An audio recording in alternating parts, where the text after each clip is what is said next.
The boy stood at the edge of the marble-floored boardroom, his shoes worn thin, his hands clenched so tightly they trembled. Around him, men in tailored suits whispered behind polished folders, their eyes flicking between his small frame and the man at the head of the table. "I came to claim my inheritance," the boy said quietly. The room fell into a brief, stunned silence. Then the millionaire laughed. It wasn't cruel at first. It was the kind of laugh that comes when someone hears something too absurd to take seriously. No one expected a child to walk into one of the most powerful corporate offices in the city and speak those words with such calm certainty. This was the headquarters of a billion-dollar empire, built by generations of calculated decisions and guarded by legal walls thicker than steel. The millionaire, known for his sharp instincts and even sharper tongue, leaned back in his chair, amused. To him, the boy looked like a mistake, lost, confused, and clearly in the wrong place. But the boy didn't move. He didn't flinch or look down. His eyes stayed fixed on the long table, on the people who now controlled what he believed belonged to him. He had traveled far for this moment, guided only by a promise whispered to him years ago by someone no longer alive. A promise about family, about truth, and about a name that carried more weight than he had ever imagined. The board members exchanged uneasy glances. They had seen many claims before: distant relatives, forged documents, desperate strangers hoping for a share of unimaginable wealth. Most were dismissed within minutes. Yet something about this boy unsettled them. Maybe it was the way he spoke, or the thin folder he held against his chest like a shield. Or maybe it was the name he had written on the request form, a name that hadn't been spoken aloud in that room for years. The millionaire waved a dismissive hand, ready to end the interruption. He had meetings to attend, deals to close, and no time for a child's fantasy. But one of the board members hesitated. Then another. A quiet tension crept into the room, replacing the earlier laughter. Someone asked the boy where he got his information. He answered simply, his voice steady, as if he had rehearsed this moment 1,000 times. The legal team was called in. Files were pulled from locked cabinets. Old records, sealed agreements, and forgotten clauses were dragged back into the light. The millionaire's smile slowly faded as whispers turned into hurried discussions. The boy watched it all, his heart pounding, knowing that whatever happened next would change his life forever. And just as the board chairman cleared his throat to speak, the room fell silent again, because the truth they were uncovering was something no one had expected, least of all the man who had laughed moments before. The chairman's voice didn't come right away. Instead, he adjusted his glasses and glanced at the documents spread across the table, pages yellowed with age, edges marked by careful legal notes. The air felt heavier now, as if the room itself understood that something important was unfolding. The boy shifted his weight slightly, his fingers tightening around the folder he carried, but his gaze never left the board. He had waited years for this moment, and he wasn't about to look away. One of the senior board members finally spoke, asking the boy to state his full name again. When he did, a faint ripple of recognition passed through the room. It wasn't enough to explain anything yet, but it was enough to raise questions. The millionaire straightened in his chair, his earlier confidence dimming into irritation. He demanded to know who had sent the boy, who was using him, who thought this was some kind of game. The boy answered honestly. No one had sent him. He had come on his own. That answer only deepened the confusion. The legal advisor began flipping through archived files, pulling out records tied to a trust that had been created decades ago and never fully discussed. It was linked to a family branch that had quietly disappeared after a private scandal, one that had never reached the media. The board members remembered fragments, hushed conversations, emergency meetings, a sudden change in inheritance planning that was never explained publicly. The boy listened as names were mentioned, some familiar, others strange. He recognized one of them instantly. It was the name his mother had spoken only once, late at night, when she thought he was asleep. She had told him it was dangerous to ask questions, but she had also told him never to forget it. That name was the reason he was standing there now. The millionaire stood up, his voice sharp, insisting that old rumors meant nothing without proof. He pointed out that businesses survive on facts, not emotions or stories passed down in secret. Yet even as he spoke, his eyes kept drifting to a specific document on the table. It was a handwritten amendment, signed by someone long gone, outlining conditions that had never been fulfilled or challenged. Security at the door remained frozen, unsure whether to escort the boy out or let him stay. The board chairman quietly asked them to wait. This was no longer a simple interruption. It was a matter of ownership, legacy, and a truth that had been buried for convenience. The boy's presence was reopening something the company had worked hard to forget. The boy was asked about his past, his upbringing, and how he had survived without knowing who his real family was. He answered carefully, not asking for sympathy, only for fairness. Every word added weight to the silence in the room. The millionaire felt it too, a slow tightening in his chest, as pieces of an old family secret began lining up in ways he didn't like. As the meeting dragged on, the board prepared to verify records that hadn't been touched in years. DNA archives, trust witnesses, and sealed legal statements were all mentioned, but nothing was confirmed yet. The boy stood there, waiting, knowing the truth was closer than ever, while the millionaire realized that laughter might have been the last thing he should have offered. The boardroom began to divide in quiet ways. Some members leaned forward, drawn in by the possibility that the boy's claim was real. Others crossed their arms, already preparing defenses, worried about what this could mean for the company's stability. Outside the glass walls, employees moved through the halls unaware that the foundation of the empire might be cracking from within. Inside, every breath felt measured. The legal advisor suggested a recess to review the oldest trust documents in private. The millionaire objected immediately. He didn't like pauses. Pauses gave doubt room to grow. He wanted this ended now, before rumors could spread. But the chairman overruled him gently, reminding everyone that transparency was no longer optional. If there was even a chance the boy was telling the truth, the board had a responsibility to examine it fully. While the adults argued, the boy's thoughts drifted. He remembered nights spent in small rented rooms, his mother counting money carefully, always anxious whenever official letters arrived. He remembered her fear of names, her insistence that he stay invisible. Only after her death had he found the envelope hidden beneath a loose floorboard. Inside were copies of old legal papers, a birth record with missing details, and a single note telling him where to go when the time felt right. Back at the table, one board member raised a troubling question. If the inheritance claim was valid, why had no one come forward sooner? The answer, buried in the files, hinted at deliberate silence. A clause had allowed the trust to remain dormant unless activated by a direct heir under specific conditions.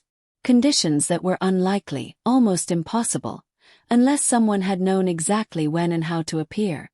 That realization unsettled everyone, especially the millionaire. He began to suspect that this wasn't just about money. It was about control. About a decision made long ago that had benefited him more than anyone else. He recalled a relative who had vanished after refusing to sign away rights, a name he hadn't thought about in years. Suddenly, it didn't feel so distant. Security was asked to escort the boy to a nearby waiting room while internal discussions continued. As he stood to leave, he paused and looked back, not with fear, but with quiet determination. He said he would wait as long as it took. He had nothing left to lose. The doors closed behind him, sealing the room in uneasy silence. Inside, tensions rose. Some board members worried about public backlash, shareholder reactions, and the media storm that could follow. Others focused on legal exposure and the risk of reopening sealed settlements. The company's history, once polished and controlled, now felt fragile. Every angle led back to the same question: what if the boy really was who he claimed to be? In the waiting room, the boy sat alone, staring at the city skyline through a narrow window. He knew this place wasn't built for people like him. Still, he felt a strange calm. The truth had already stepped into the light. Whether they accepted it or not was out of his hands now. Back in the boardroom, the chairman received a quiet message from the archives department. They had found something. An original signature, a witness statement, something that shouldn't have existed anymore. The chairman didn't share the details yet. He simply looked up at the millionaire, whose confidence was now visibly cracking, and said they needed to continue carefully. Because whatever they had uncovered was no longer just a legal matter. It was a legacy waiting to be challenged, and the next move could change every life connected to that table. The meeting stretched into hours, but time seemed to move differently inside the boardroom. Phones were silenced, assistants dismissed, and the doors locked from the inside. What had started as a routine corporate session had turned into a quiet standoff between truth and power. The millionaire paced near the window now, no longer seated at the head of the table, his reflection staring back at him like a stranger. The archives team sent more updates. Each message added another layer of pressure. A long-forgotten trust agreement matched the boy's name. A witness, once paid to stay silent, was listed in the records. Even the dates lined up in ways that were impossible to ignore. Still, nothing was officially confirmed. Everything hovered in that dangerous space between doubt and certainty. One board member suggested bringing the boy back in. Another hesitated, warning that once he returned, there would be no turning back. The chairman weighed the decision carefully. This was no longer about a single inheritance claim. It was about whether the company would face its past or bury it again. He finally nodded, and security was instructed to escort the boy back.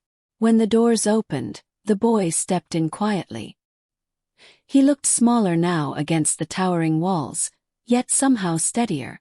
He sensed the shift in the room immediately. The laughter was gone. The arrogance had faded. Even the millionaire avoided eye contact, his jaw tight, his hands clenched behind his back. The legal advisor began explaining the next steps: identity verification, sealed testimonies, and a final review by the board. The words sounded technical, but the meaning was clear. The boy was closer than ever to proving his claim. Close enough to make powerful people nervous. Close enough to threaten an empire built on silence. The millionaire finally spoke, his voice lower, controlled. He questioned the timing, the motives, and the source of the documents. He hinted at manipulation without saying it outright. But his arguments lacked the certainty they once had. Each challenge he raised was met with another document, another record, another uncomfortable pause. Outside the boardroom, whispers began to spread. Senior executives noticed the locked doors. Assistants exchanged glances. Something was happening, something big. The company's future was being decided behind glass walls, and no press release could prepare the world for what might come next. The boy was asked one final question for the day. If the board confirmed the truth, what did he want? Money, power, control of the company. The room went still as everyone waited for his answer. He took a breath, his voice steady but soft. He said he wanted what had been promised. Not just wealth but acknowledgement. Name. A place in a family that had erased him. That answer lingered in the air, heavier than any legal document. The chairman closed the folder in front of him and announced that the final verification would begin immediately. No more delays. No more assumptions. The truth would be confirmed before anyone left that building.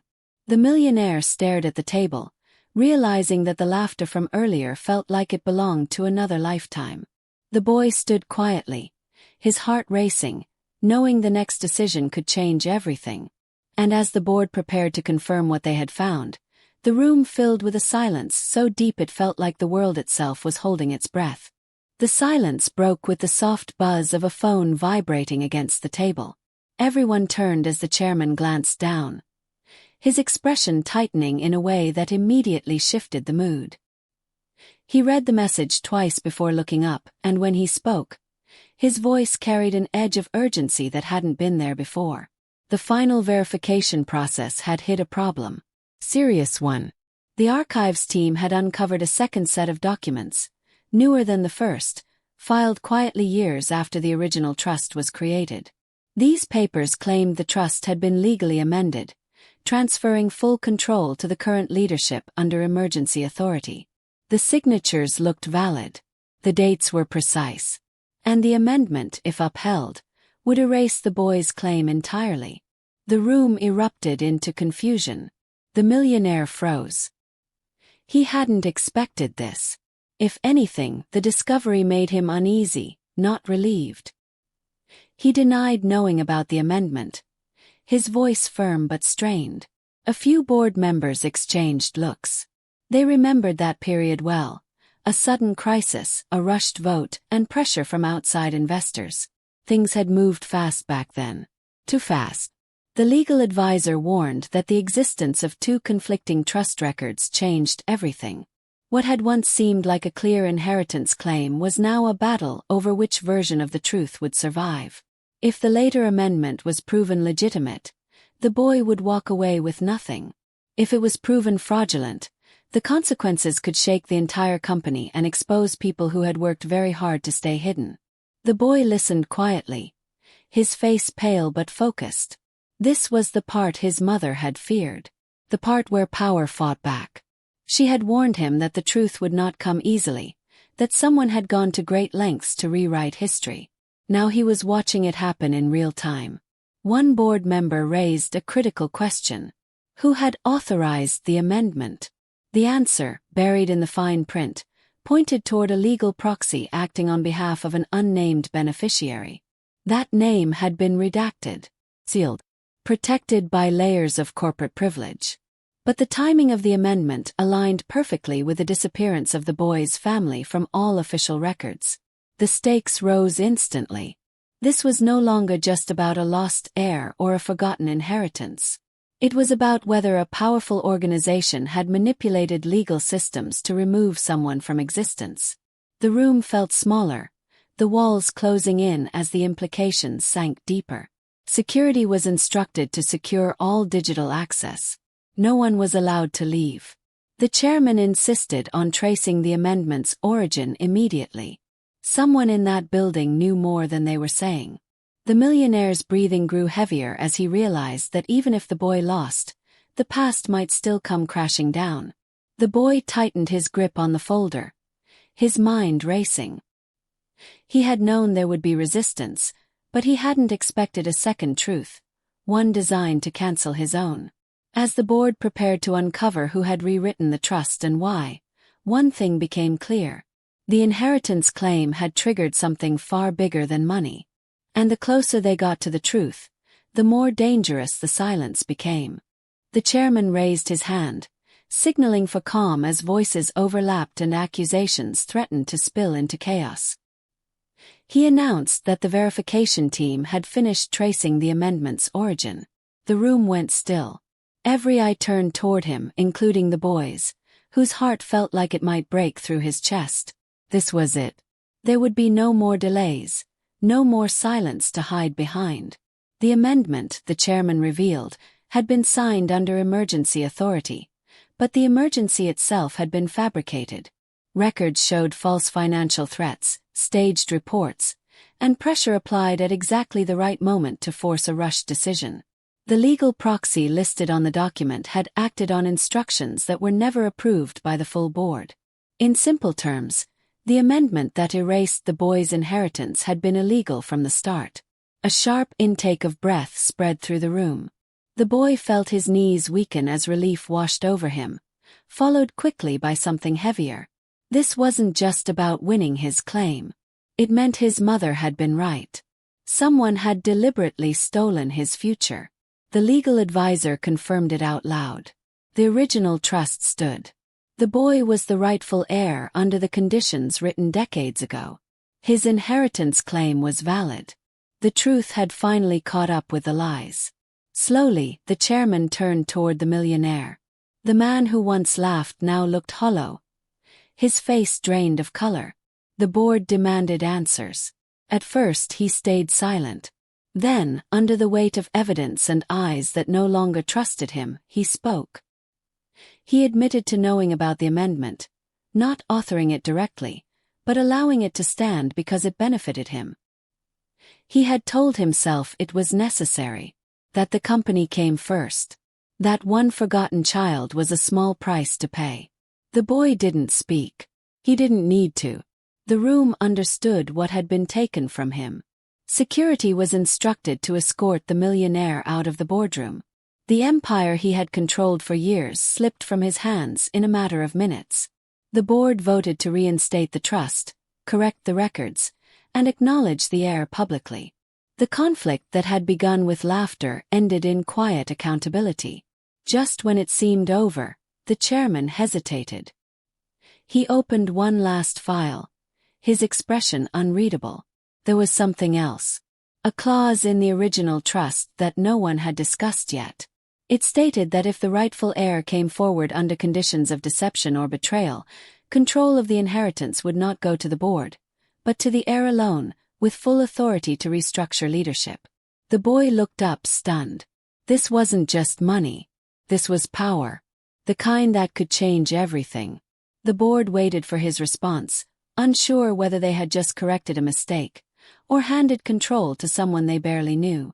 The boy took a slow breath, thinking of his mother, of all that had been hidden, of the silence that had shaped his life. He stepped forward ready to speak. And in that moment, it became clear that claiming his inheritance was only the beginning. The boy's voice was steady when he finally spoke, even though his hands trembled slightly. He said he didn't come to destroy the company or seek revenge. He came because the truth mattered, because a promise had been broken, and because his life had been shaped by a lie he never chose. The board listened closely. This wasn't the answer they expected, but it was the one they needed to hear. He accepted the inheritance, but not in the way many had feared. He agreed to take control under the clause, yet his first decision surprised everyone. He chose to keep experienced leadership in place, except for those directly involved in hiding the truth. Accountability, he said, mattered more than punishment.